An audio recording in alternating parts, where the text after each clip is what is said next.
오늘은 그 송곳의 의미, 그 첫 번째 단락을 가지고 이 말씀을 증거하려고 해요. 하나님께서 이스라엘 백성들에게 여러 가지 법에 대해서 이야기를 해주고 있습니다. 법이 오늘날에 이렇게 맞지 않는 부분도 있지만, 문화적으로 맞지 않는 부분들도 있지만 대단히 혁신적이었던 것이고, 하나님이 사람을 얼마나 사랑하고 계시다라고 하는 것을 우리는 알 수가 있습니다. 히브리 종에 관해서는요, 그가 비록 종의 신분으로 전락했다 할지라도 종이 아닌 고용된 어떤 노동자처럼 취급받도록 하나님은 명령을 하셨습니다.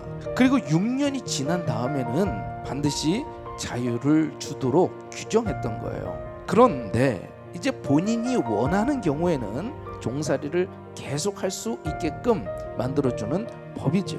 주인이 너무 좋아, 그래서 내가 그냥 계속해서 섬기기를 원한다면 문설주에다 귀를 대고 송곳으로 귀를 뚫고, 그래서 표시를 삼아서 영원히 주인을 섬기도록 했다라고 하는 부분입니다. 오늘 이 부분을 통해서 우리는 과연 무엇을 생각해야 될지 한번 말씀을 통해서 나눠보려고 합니다.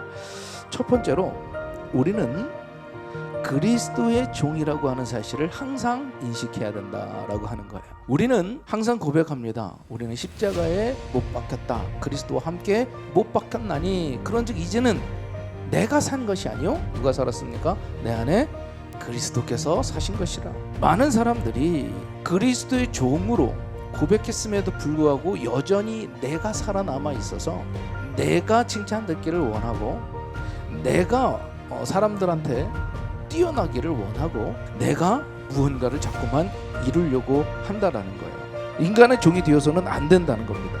예수 그리스도께서 십자가의 고난을 통해서, 십자가의 보혈을 통해서, 그 십자가의 죽으심을 통해서 우리를 값으로 지불하고 사셨다는 거예요.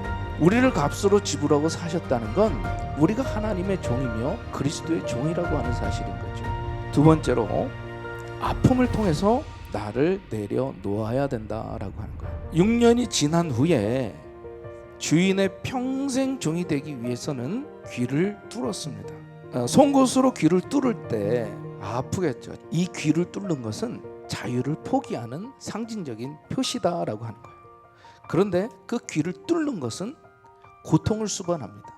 자기가 자의적으로, 자발적으로 그 고통을 감내한다라고 하는 거죠. 여러분, 우리가 스스로 자신을 헌신하려고 하고 스스로 결심 안에서 하나님을 섬기려고 합니다. 그리스도를 전적으로 섬기겠다라고 이야기를 합니다. 그런데 중요한 것은 내 힘으로 하는 것이 아닌 하나님의 능력 안에서 이 일을 감당해야 하는 줄로 믿습니다. 내가 자존심이 막 세. 그런데 그 자존심이 구겨져야 할 때가 생겨요. 그 자존심을 내려놔야 할 때가 생겨요. 실은 나는 고통스럽지만 우리가 하나님의 자녀로서 살아가는 데 있어서 반드시 필요한 일인 줄로 믿습니다. 그래서 하나님은요, 사람들에 맞게 꼭 필요한 것들을 건들시더라고요. 너 이거 안 내려놓을 거야? 돈에 대한 집착이 많으신 분들은요, 하나님이 그거 치십니다. 성격이 좀 모난 사람들은요, 하나님이 그거 치시는 거예요. 치셔서 깎는 거예요. 모난 부분들을 깎아내고, 참지 못하는 것들을 깎아내고, 실은 그 아픔이 나를 성숙하게 하고 진정으로 하나님의 종으로서, 그리스도의 종으로서 거룩한 자녀답게 살아가게 하게 되는 줄로 믿습니다. 예수님께서는 하나님 아버지에 대한 사랑으로 인해서 아버지께 온전히 헌신했어요.